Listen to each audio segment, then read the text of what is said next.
all I seen was kids dropping. Somebody fell on the side of me and they was hit. I looked up and I see my granddaughter. I ran and got her, and I just started throwing kids in the back room, putting them up under the table. And I just seen the other kids just dropping to the ground, bleeding. I have an image of my son dying in my head over and over and over and over. Then him smiling, then him walking away, then him smiling, then he coming. Like, I just keep seeing my son in my head. Oh my God, he took my baby. He took my baby. Patrick Peterson, father of 14-year-old Amari. All I can see is my son crawling on the ground and me trying to resuscitate him at one bullet hole right above his heart. Every time I get ready to lay down, I'm like laying over my son while he's sitting there breathing, trying to breathe. Amari Peterson, straight A student, basketball star. His father called him Ferrari Mari because the boy was fast. On November 29, 2025, he went to a birthday party in Stockton, California. This was one of the shoes that he had on the night, and his blood is on there. Maybe I should have just dove in front of the bullets and maybe he'll still be alive. 4 days later, a father sits with his son's blood-stained shoe, asking himself questions that have no good answers. I have 8 of my own. And when I woke up this morning knowing it was Monday morning, you had to get up and get your babies dressed for school. It's 4 parents, sets of parents out there. Couldn't get up, wake their baby up. Stockton, California, November 29th, 2025, a 2-year-old's birthday party.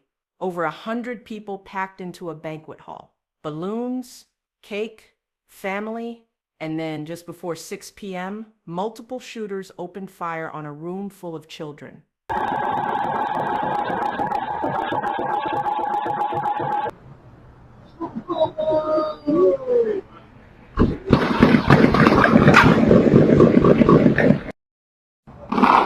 That breaking news is in Stockton. The community still trying to come to terms with a deadly mass shooting at a child's birthday party over the weekend. 4 young lives were lost. 11 people were injured. 15 people struck, 4 gone. The youngest victims, 8 years old. Investigators say this attack was targeted. Someone at that party was marked for death, but that person walked out alive. The children, they're the ones who paid the price. Now, before we get into everything that happened that night, I need us to understand something. This story is about more than just another mass shooting. Because when you start pulling back the layers on what happened in Stockton, you're going to see how gang violence, failed policies, and a community that's been crying for help for years all came together in one horrific moment. And 4 families are now planning funerals instead of Christmas celebrations. So let's talk about it. Saturday, November 29, 2025, the day after Thanksgiving, Stockton, California, a city about 50 miles south of Sacramento with a population of roughly 320,000 people. And if you know anything about Stockton, you know it's been dealing with violence for a long time. We're talking about a city that had 54 homicides in 2024 alone. A city with an estimated 5,000 gang members spread across 100 different gangs. A city where the violent crime rate is more than double the state average. But on this particular Saturday evening, none of that was supposed to matter, because this was a baby's birthday party. A woman named Patrice Williams was hosting a celebration for her 2-year-old daughter at a banquet hall on Lucille Avenue near Thornton Road. The venue? A place called Monkey Space. It had only been open a few months. No big sign out front. Just a spot where families could rent space for parties and gatherings. And that's exactly what this was supposed to be. A family gathering. Over 100 people showed up. Aunts, uncles, cousins, grandparents, friends, kids running around, balloons with the number 2 on them. A cake ready to be cut. Just a normal birthday party.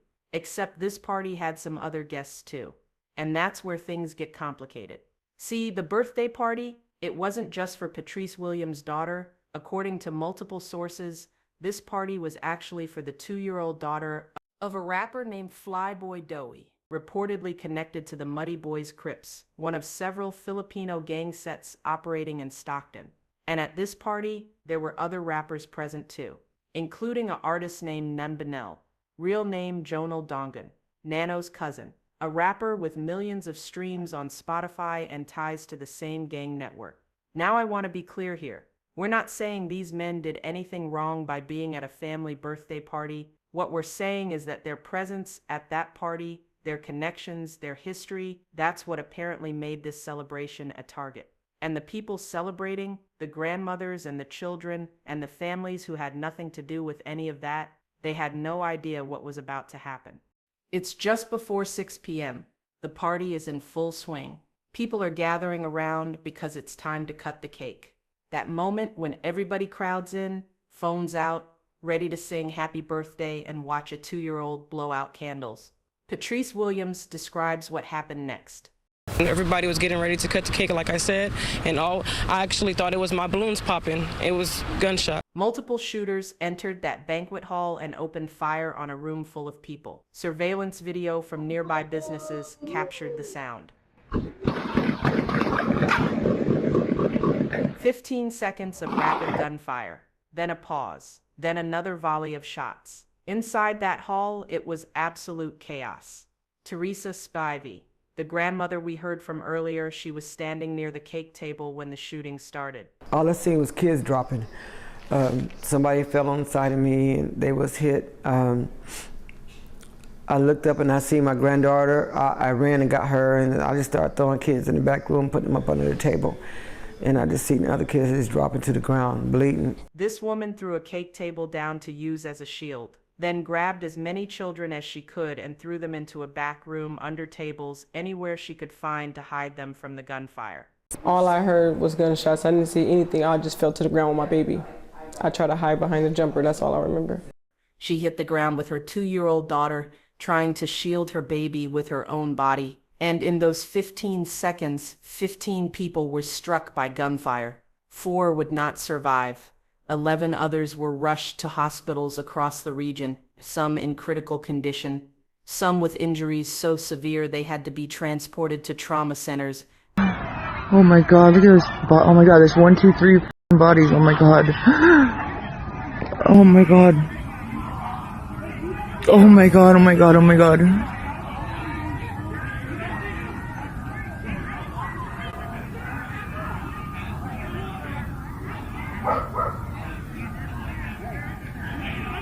Oh my god.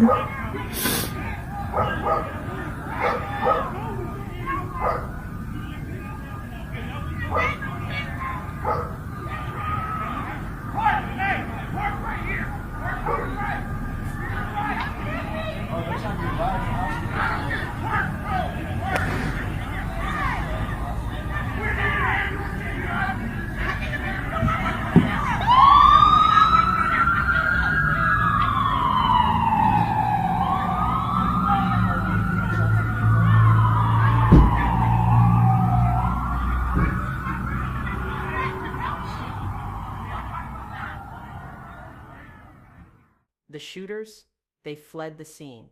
And as of today, December 3rd, 2025, 4 days after this happened, not one arrest has been made.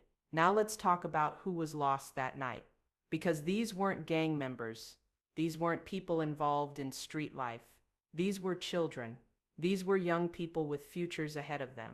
And one young man who died trying to protect others. Let's start with Amari Peterson, 14 years old, from Modesto, about half an hour away from Stockton. He wasn't even from Stockton. He was just there with his family to celebrate a friend's daughter's birthday. He was in 8th grade at the time, a student at a local school where he was known for getting straight A's.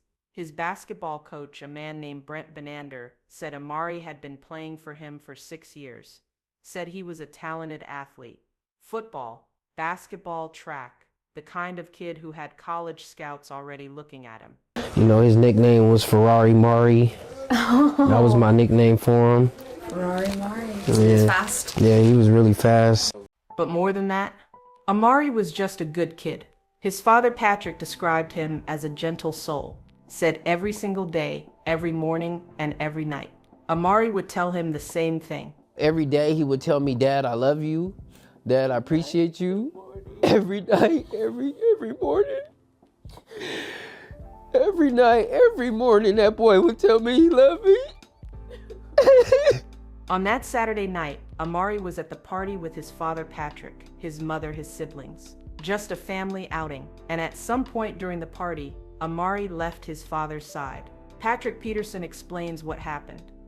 I just heard gunshots, and then the shooter came in, and he came in, I turned my back and I looked at him, and then I just started seeing him shoot. Just sit down. In the chaos, Patrick grabbed his baby daughter and ducked behind a kitchen counter. His daughter was grazed by a bullet, but when Patrick looked up, he saw something that would destroy him. Everybody running off, and then my son is just sitting there, just crawling, trying to get up. So I got my baby. I had to hop back over the counter, and I'm trying to see what's going on with him. I'm trying to give him CPR and the bullet, and he just got blood coming out his face, and it's just something that a father should never have to go through. I'm on top of Amari. I'm trying to grab him. I'm like trying to see where he's hit, because he's just sitting there just going. And I'm just like, man, I'm like, where you hit at? Where you hit at? Patrick found the wound, a bullet hole right above Amari's heart, about the size of a nickel. Paramedics arrived. Amari was rushed to the hospital, but the damage was too severe. At just 14 years old, Amari Peterson passed away. And his father is left with images that will haunt him for the rest of his life. I have an image of my son dying in my head over and over and over and over. Then him smiling, then him walking away, then him smiling, then he coming, like, I just keep seeing my son in my head. Oh my God, he took my baby.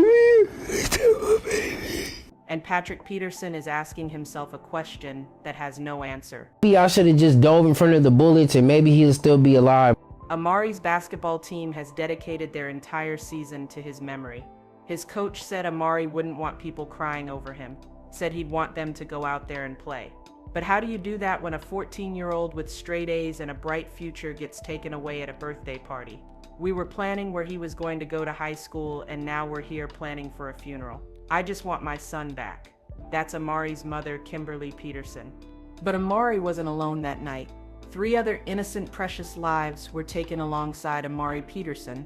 Maya Lupian, 8 years old, a 3rd grader at Aspire Apex Academy in Stockton. Her family described her as the most outgoing 8-year-old you'd ever meet.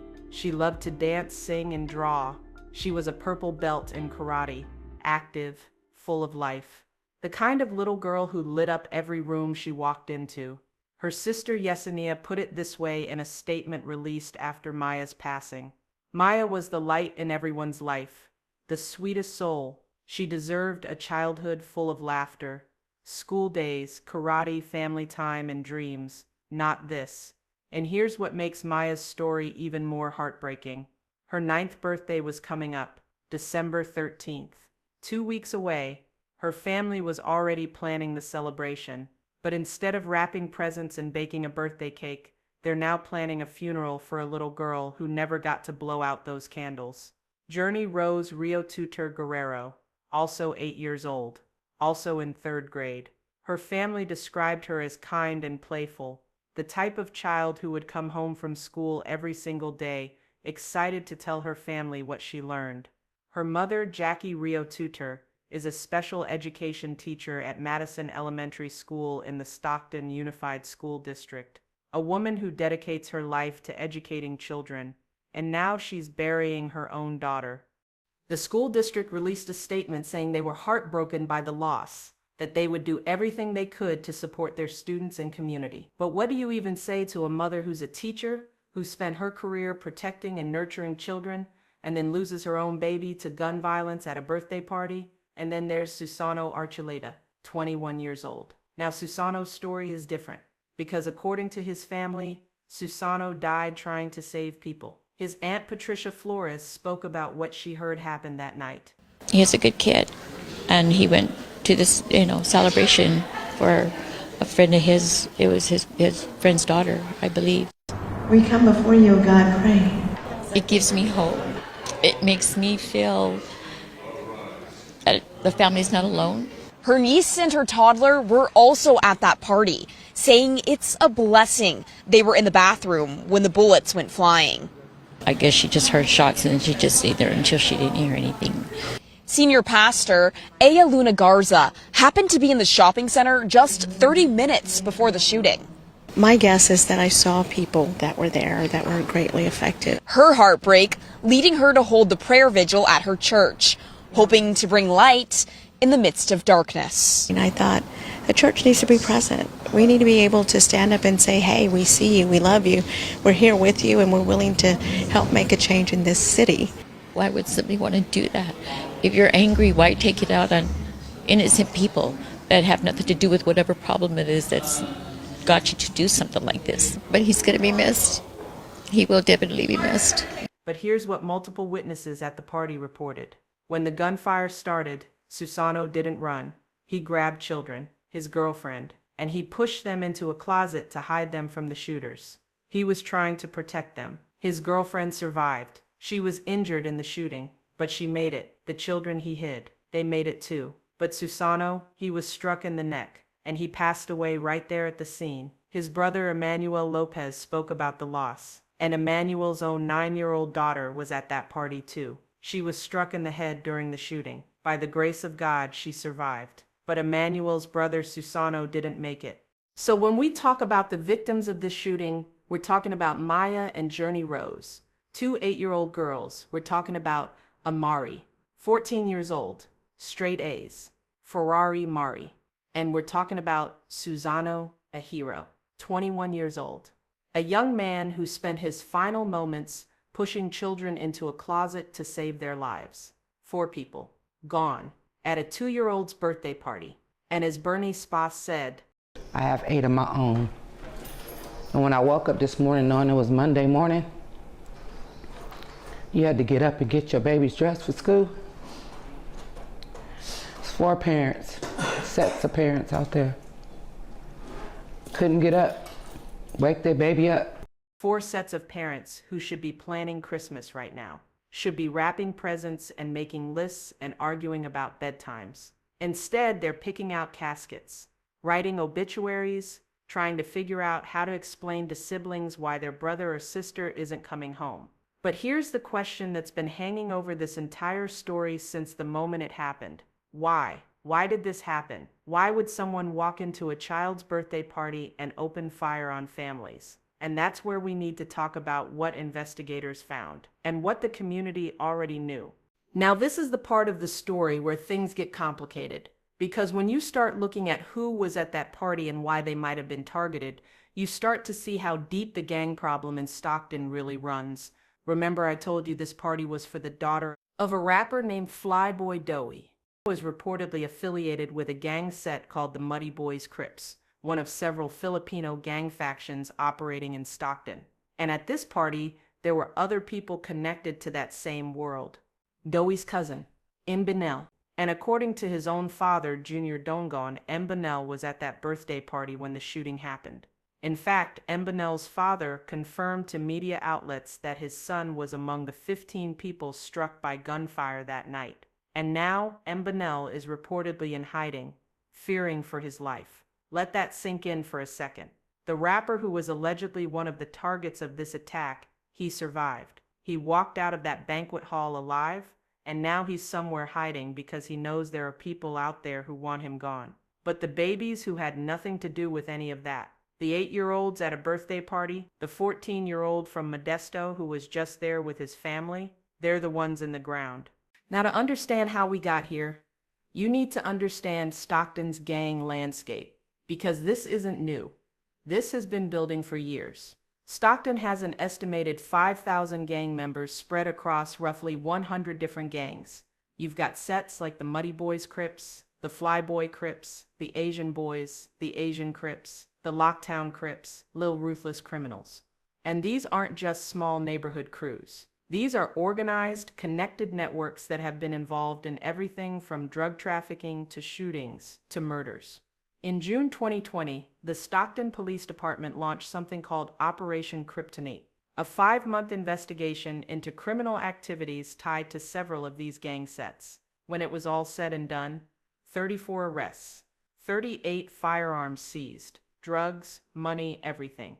And one of the people arrested during that operation, MBNL himself. He was picked up on charges related to a false compartment in a vehicle and possession of controlled substances. Now, MBNL has been open about his gang ties. In a 2019 interview about his album Born to Win, he talked about how he got involved. And stuff, and it's like, you could be a dude from the suburbs and that dude can kill you. You know what I'm saying? Like, it don't even matter. Okay. And the Crip and Blood culture kind of moved its way up from LA. Yeah. So guys basically took that and started to set up shop. Yeah. And form their own cliques in Stockton. On low, yeah. Okay. Is it tied to the streets in LA, or is it its own thing? It's really our own thing. There's some gangs in Stockton that is from like out here. Yeah. Like you got like ABZ, it's Asian Crip gang. But they originated out here. That's in Stockton. It's a couple of them, but really though, it's really just inner city shit. Okay, you're talking about the Asian boys. Yeah. Right, AKA ABZ or AB26. Yeah. Word for it. Okay. What did you yourself get affiliated with? Where I grew up in South Stockton, Southwest to be exact, but I say South Stockton, 8th Street. And my cousins and older uncles and all that, they was banging a Crip gang with like Filipinos in the area.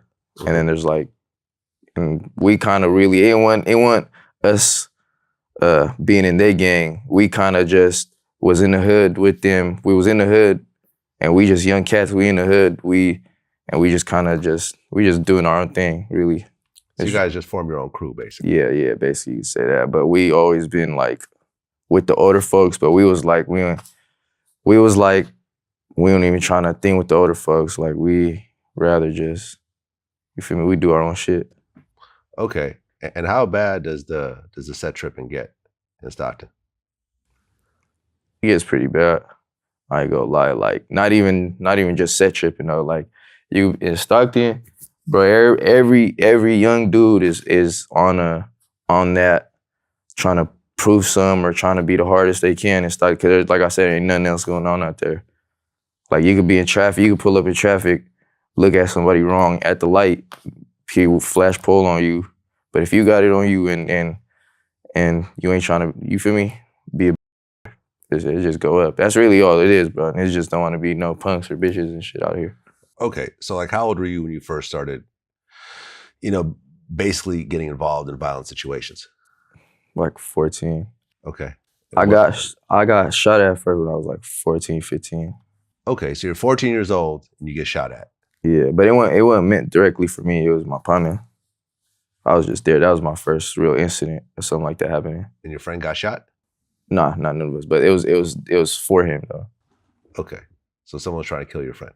Yeah. And since his music career took off, he's talked about wanting to leave that life behind. Said he'd be damned if he threw away something positive. But when you're tied to that world, even when you're trying to get out, that world doesn't always let you go. And apparently, on November 29th, 2025, that world came looking for him at his cousin's daughter's birthday party. Patrick Peterson, Amari's father, said his son was standing near a rapper when the shooting started, that the gunman appeared to be aiming in the direction of that rapper. So if we're following the logic here, multiple shooters walked into a birthday party full of over 100 people. They were looking for someone specific, reportedly MBNL, maybe Flyboy Doey, another rapper who may have been in attendance, maybe others connected to that scene. And they opened fire in a crowded room full of children and families to get to their target. The San Joaquin County Sheriff Patrick Withrow has been careful about confirming the gang connection publicly.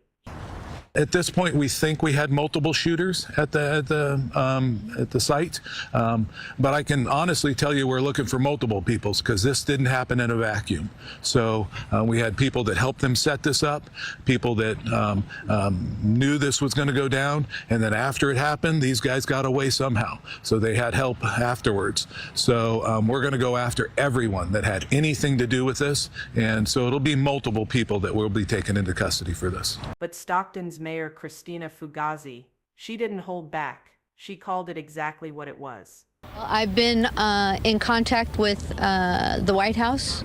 The Department of Justice has a pilot program that they have put out there where they are going to pour all of their resources into one or two communities in the nation, and I have put our name in for that. I've also requested a U.S. attorney because we're not going to allow this to continue. And here's what makes this even more disturbing. There used to be rules in the streets, unspoken codes. You don't go after children. You don't shoot up family events. You don't bring that energy to birthday parties and weddings and funerals. But those rules, they're gone now. It's now December 4th, 2025. 5 days since this shooting happened. And as of this moment, not a single arrest has been made. The San Joaquin County Sheriff's Office is leading the investigation with help from the FBI, the ATF, Stockton Police, and multiple other agencies. They're offering a combined reward of $75,000 for information leading to an arrest. The FBI alone is putting up $50,000. Stockton Crime Stoppers is offering another $25,000. Sheriff Withrow has been pleading with the community to come forward with any information, tips, video footage, witness accounts, even rumors. But here's the problem. In communities that have dealt with gang violence for decades, there's often a code of silence. People are scared. They don't want to be labeled a snitch. They don't want retaliation coming to their doorstep. So even when there are witnesses, even when people saw what happened, they stay quiet. Jasmine is a community activist in Stockton, someone who has spent years working to reduce violence in the city. Former Mayor Michael Tubbs described her as a mentee and a friend. She's been such a beacon of light, of love, of an example of leadership in the city, focusing on reducing violence, focusing on investing in young people. Jasmine was at that party, and she was struck during the shooting. Her parent, Evi Delafosse, posted about the trauma on social media. A parent's worst nightmare, hearing your child has been shot. God's grace, she is alive and on the road to recovery. Protect my beautiful daughter, my baby girl, Jasmine Delafosse, at all cost. So here you have a woman who dedicated her life to stopping this exact kind of violence, and she becomes a victim of it herself at a birthday party. Former Mayor Tubbs made this point when he spoke about Jasmine. Oftentimes when we think about gun violence, we think it only happens to gang members. We think it only happens to folks who are involved in lifestyles of violence, and that's partly true. But Jasmine was no gang member. Jasmine was not involved in any violence. Jasmine was literally a community leader. That's what this shooting represents. Nobody is safe, not the kids, not the activists, not the families just trying to celebrate a baby's birthday. When you've got a gang problem this deep, when you've got shooters willing to spray a room full of children to get to one target, everybody becomes collateral damage.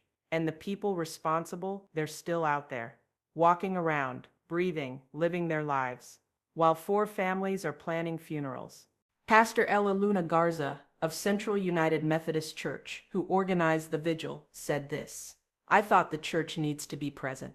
We need to be able to stand up and say, hey, we see you, we love you, we're here with you, and we're willing to help make a change in this city." Nuri Mohammed, a student minister for the Nation of Islam, spoke about the divisions in the community and the need for unity. What we're experiencing now, times of tragedy and chaos, is the exact time where the people are filled with the Spirit of God. The Spirit of change can come together in a time of tragedy to make the kind of changes that are needed in this city to produce a new reality for our people. We can make this change that needs to happen in our city.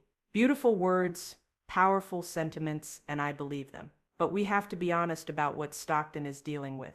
This isn't just a gang problem. This isn't just a policy issue or a law enforcement challenge. Stockton is under a spiritual stronghold. There's a level of darkness operating in that city that goes beyond what we can see in the natural. And here's what we know to be true. Darkness cannot drive out darkness. Only light can do that. You can have all the task forces you want. You can add more police. You can change the laws. But until the people of Stockton come together in genuine prayer and invite the power of the Holy Spirit into that city, this cycle will continue. Because what's happening there is spiritual warfare, and spiritual problems require spiritual solutions. The church needs to rise up. The believers in that community need to take authority over the principalities and powers that have been feeding off that city's pain for decades. Because policy alone won't fix this. Programs alone won't fix this. This needs divine intervention. This needs the genuine power of God moving through that community. And until that happens, we're going to keep seeing the same tragedies play out. And the families dealing with this loss, they're left trying to make sense of something that makes no sense. But you know what? While people were talking and praying and holding vigils, someone actually showed up in a way that mattered. Nigerian superstar Burnaboy, the Grammy-winning artist. When he heard about what happened to these families, he didn't just post thoughts and prayers on social media. He stepped up and paid for the funeral services for all 4 victims: Amari, Maya, Journey Rose, Susano. Their families won't have to worry about how they're going to afford to bury their babies, because someone who didn't even know them saw their pain and said, "I got this." And that right there, that's what stepping up looks like. That's what it means to be the light in somebody's darkness. Burnaboy could have done nothing, could have scrolled past like everybody else. But he used his platform and his resources to ease the burden on families who are going through the unthinkable. So to Burnaboy, we say thank you for seeing these families, for honoring these lives, for showing the world that when tragedy strikes, we don't have to just talk about helping. We can actually do something. This community has to decide. Are we going to keep accepting this? Are we going to keep lighting candles and making speeches and then going back to business as usual? Or are we going to demand real change, real accountability, real consequences for the people doing this? Because right now, 4 families are living a nightmare that will never end. Patrick Peterson is holding his son's blood-stained shoe and asking himself if he should have jumped in front of the bullets. Maya Lupian's family is trying to figure out how to get through what should have been her 9th birthday on December 13th. Journey Rose's mother, a teacher who dedicated her life to protecting children, is burying her own baby. And Susano Archuletta's family is mourning a young man who died a hero. Patrick Peterson spoke to his son one last time through the cameras. And his words will stay with me. And Daddy is sorry, and Daddy love you, and Daddy miss you. You can't ask Daddy ain't gonna never be right without you. For the children who deserve to grow up without being scared that a birthday party might turn into a war zone. Stockton Vice Mayor Jason Lee ended his statement with this: "Please God, uplift our community. We don't deserve this, and we will not accept this as our norm." And that prayer, that needs to become action, because Stockton has been saying they won't accept this for years. But acceptance isn't just about what you say, it's about what you do. It's about the community deciding that enough is enough, that they're going to stand up, speak out, cooperate with investigations, break the code of silence that's been protecting killers, and most importantly, invite God back into that city in a real way. So if you know something about this shooting, say something. If you saw something, report it. If you have video, submit it, because 4 families are living without their loved ones right now, and the people responsible are still out there. Amari Peterson, Maya Lupian, Journey Rose, Rio Tutar Garau, Susano Archuleta. Say their names, remember their faces, and demand that their deaths mean something, that they aren't just another statistic in a city that's become numb to violence, because these babies deserved better. And so does every child in Stockton who's scared to go to a birthday party because they might not make it home. Rest in peace to the 4 lives lost, and prayers up for the 13 who survived but will carry these scars forever.